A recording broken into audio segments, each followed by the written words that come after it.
আগামী নির্বাচনে 6 লক্ষাধিক শিক্ষক পরিবার ব্যালটের মাধ্যমে আমি তারেক জিয়ার দৃষ্টি আকর্ষণ করছি।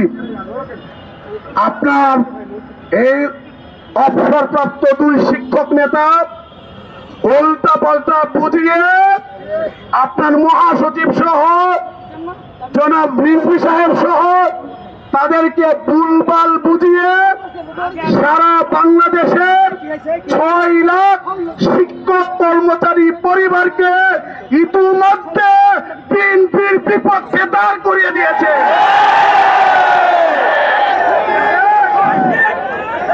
জনাব তারেক রহমান, আপনি শহীদ প্রেসিডেন্ট জিয়াউর রহমানের ছেলে, আপনি বাংলাদেশের লক্ষ কোটি জনতার হৃদয়ের মণি।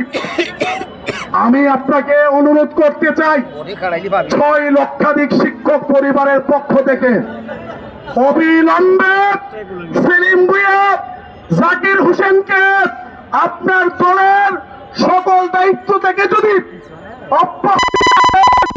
আগামী নির্বাচনে 6 লক্ষাধিক শিক্ষক পরিবার ব্যালটের মাধ্যমে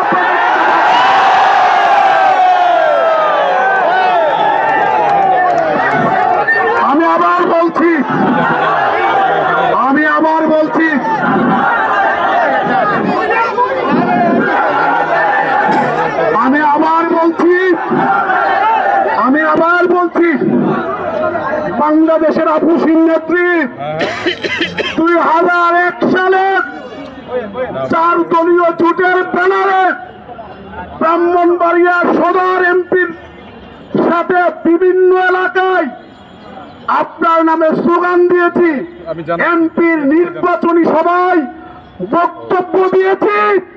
আপনাকে আমরা পছন্দ করি হৃদয় থেকে। এই দালালগুলোকে যদি আপনি দায়িত্ব থেকে অব্যাহতি না দেন, আমরা যারা আপনাকে ভালোবাসি, আমরা যারা আপনাকে পছন্দ করি, আপনার দলকে কিন্তু আমরা আপনাকে সাপোর্ট দিতে পারবো না। আপনি যারা বর্তমানে শিক্ষকতা করে তাদেরকে আপনি নেতৃত্বে আসনে বসান, আমাদের কোনো আপত্তি থাকবে না। কিন্তু দালাল অবসরপ্রাপ্তদেরকে বসিয়ে রাখলে 6 লক্ষ শিক্ষক কর্মচারী পরিবার ব্যালটের মাধ্যমে আগামী নির্বাচনে জবাব দিবে।